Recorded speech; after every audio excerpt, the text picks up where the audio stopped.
இவனால் இவன் முடிக்கும் என்றாய்து அதனை அவன் கண்விடல்.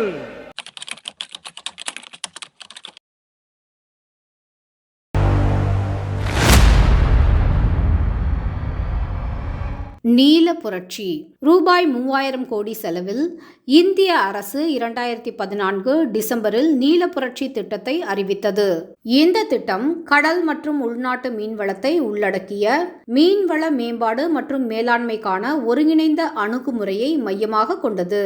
மீன் வளத்தை நியாயமான முறையில் பயன்படுத்துவதன் மூலம் மீன் உற்பத்தி மற்றும் உற்பத்தி திறனை அதிகரிப்பதை நோக்கமாக கொண்டுள்ளது. இந்த 5 ஆண்டுகளில் மீனவர்கள் மற்றும் மீன் விவசாயிகளின் வருமானத்தை இரட்டிப்பாக்கும் நோக்கத்தை இந்த திட்டம் கொண்டுள்ளது. இந்த திட்டம் தனியார் முதலீட்டை ஊக்குவித்தல், தொழில் முனைவோர் மேம்பாடு மற்றும் நிறுவன நிதியை சரியானபடி உபயோகித்தல் என பல்வேறு விஷயங்களை கருத்தில் கொண்டு மேற்கொள்ளப்பட்டது. மீன்வளம் மற்றும் அது சார்ந்த செயல்பாடுகளில் திறன் மேம்பாடு மற்றும் அறுவடைக்கு பிந்தைய குளிர்சாதன உட்கட்டமைப்பு வசதிகளை உருவாக்குதல் ஆகியவை இலக்குகளை அடைவதற்கான வழிமுறைகளாகும். இந்த திட்டம் 2015 முதல் 16, அதைத் தொடர்ந்து 2019-20 வரை செயல்படுத்தப்பட்டுள்ளது. தமிழகத்தின் பொருளாதாரத்தில் மீன்வளம் ஒரு முக்கிய அங்கமாகும்.